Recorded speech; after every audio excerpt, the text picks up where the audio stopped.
Welcome to the Leo.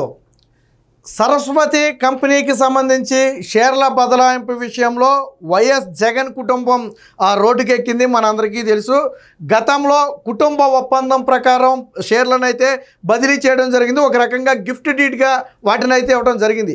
ఆ తర్వాత జగన్మోహన్ రెడ్డి మళ్ళీ ట్రిబ్యునల్లో ఒక కేసు వేసి ఆ షేర్లు బదలాయింపుతో నాకు సంబంధం లేదు, నాకు తెలియకుండా తల్లి చెల్లి షేర్లు బదలాయించుకున్నారు కాబట్టి ఈ బదలాయింపును ఆపాలి, ఆ షేర్లు మొత్తం కూడా నావేనని చెప్పి చివరికి తల్లి మీద చెల్లి మీద కూడా ట్రిబ్యునల్లో కేసు వేశాడు. మనందరికీ తెలుసు.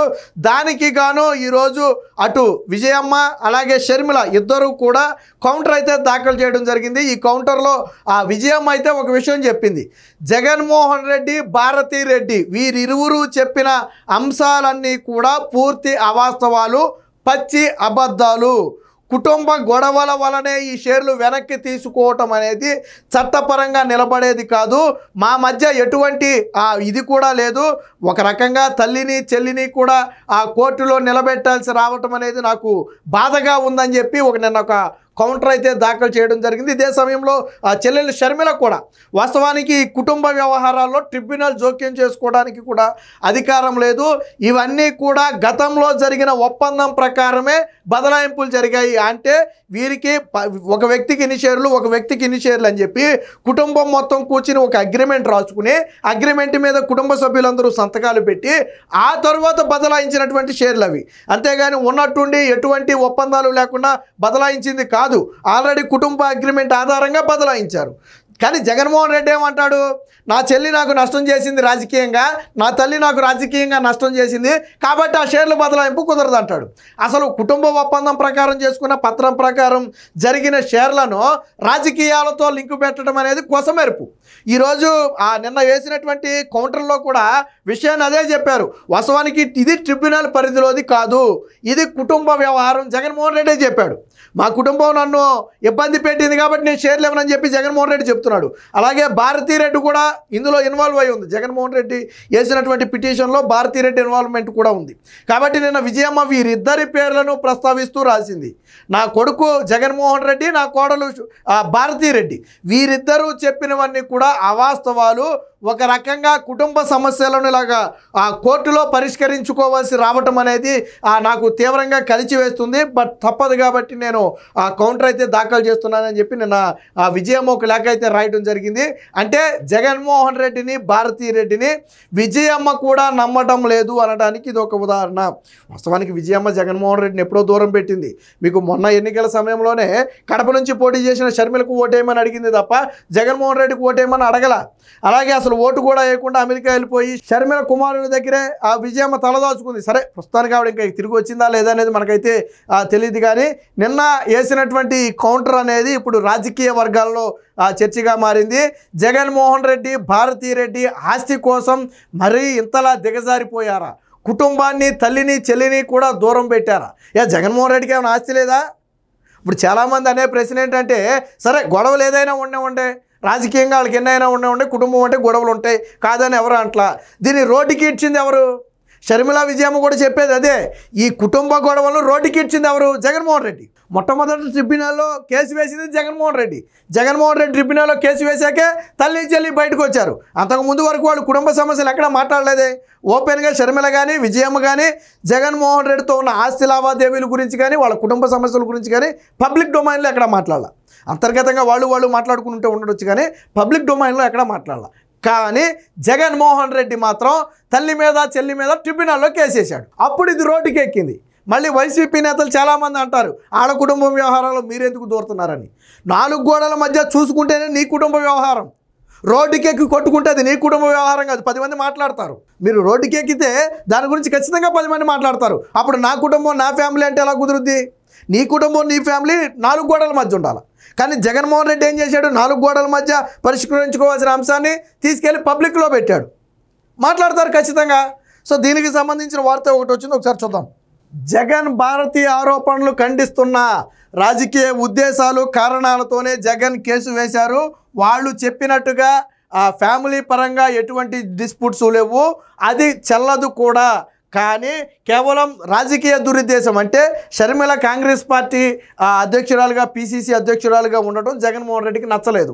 పైగా అన్నతో పాటు పోటీగా కడప లాంటి ప్రాంతాల్లో పోటీ చేయటం, జగన్మోహన్ రెడ్డి మీద రాజకీయ విమర్శలు చేయటం అనేది రాజకీయంగా జగన్మోహన్ రెడ్డిని దెబ్బతీసిన మాట వాస్తవం. సో ఆ కడుపు మాటతోనే జగన్మోహన్ రెడ్డి పిటిషన్ వేశాడు. అందుకని ఇక్కడ చాలా స్పష్టంగా రాసింది రాజకీయ కారణాలతో. నిజంగా ఈ పిటిషన్ వేయాలంటే నువ్వు ఇప్పుడు ఓడిపోయిన తర్వాత ఎందుకు, నువ్వు అధికారంలో ఉన్నప్పుడే వేసి ఉండొచ్చు కదా, ఎందుకు వేయలేదు? అప్పుడు వేస్తే ఇంకా డ్యామేజ్ అవుద్ది. ఇక ఓడిపోయాక ఇంకా పోయేదేముంది, ఆల్రెడీ ఓడుకుండా అయిపోయి నాకు పోయేదేముందని చెప్పి జగన్మోహన్ రెడ్డి మళ్ళీ పిటిషన్ వేశాడు.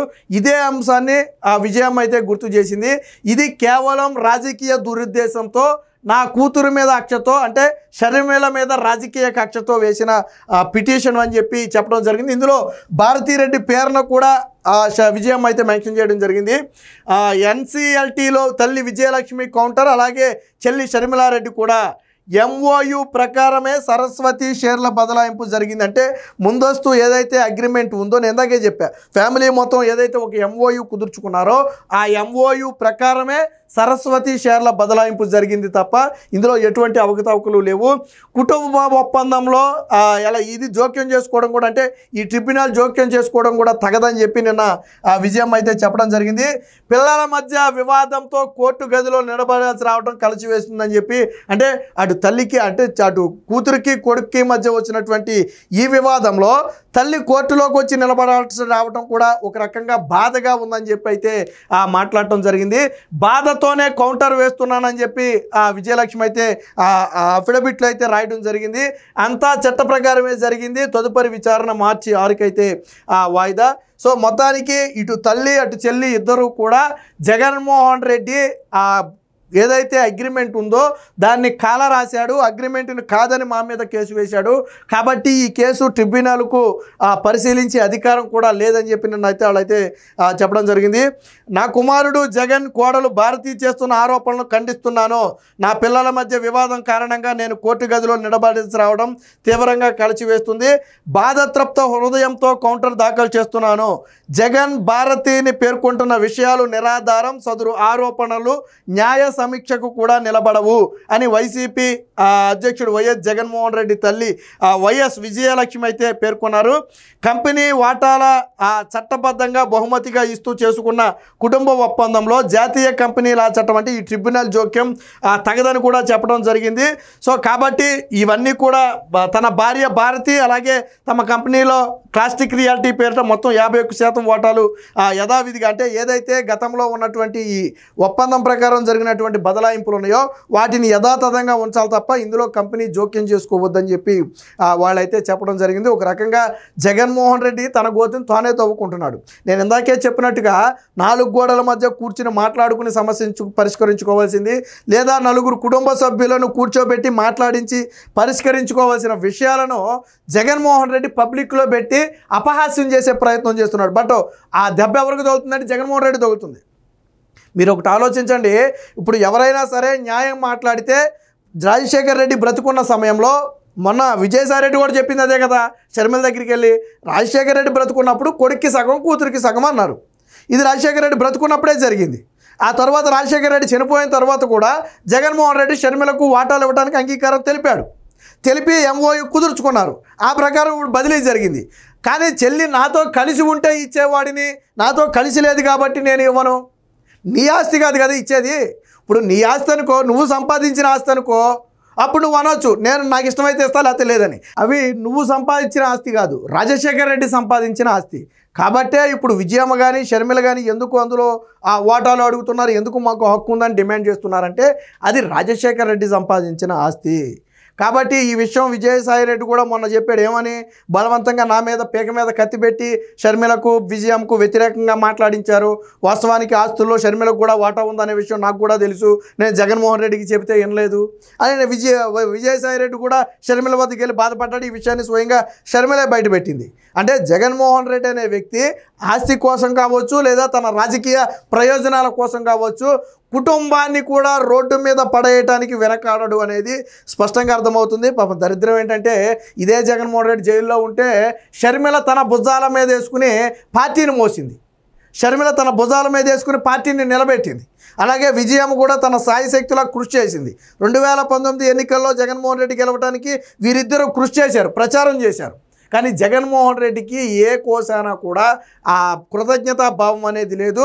ఆస్తి కోసం కానీ రాజకీయ ప్రయోజనాల కోసం కానీ తల్లిని చెల్లిని కూడా రోడ్డు మీద పడేస్తాడనేది ఇప్పుడు స్పష్టంగా అర్థమవుతుంది. ఇప్పుడు వైసీపీ వర్గాల్లో కూడా ఒక చర్చ నడుస్తుంది. జగన్మోహన్ రెడ్డి కానీ ఆస్తి లేదా, తల్లికి చెల్లికి ఇస్తానికి ఏం రోగం, ఇవ్వచ్చు కదా, వాళ్ళని ఎందుకు ఇలా ఇబ్బంది పెడుతున్నాడు. బయట ప్రజలకు అర్థమవుతుంది జగన్మోహన్ రెడ్డి తన రాజకీయంగా తన గోయి తానే తవ్వుకుంటున్నాడని. కానీ జగన్మోహన్ రెడ్డికి అర్థం కావట్లా. ఇందులో భారతీరెడ్డి పాత్ర కీలకంగా ఉందనేది అటు విజయమ్మ ఇటు షర్మిల ఇద్దరూ చెబుతున్నమాట. అందుకనే భారతీరెడ్డి పేరును కూడా ఇందులో పెట్టడం జరిగింది. ఏదేమైనా మొత్తంగా ఇప్పుడు విజయమ్మ షర్మిల వేసినటువంటి కౌంటర్ అనేది రాజకీయ వర్గాల్లో చర్చగా మారింది. Please subscribe to Leo news for more videos.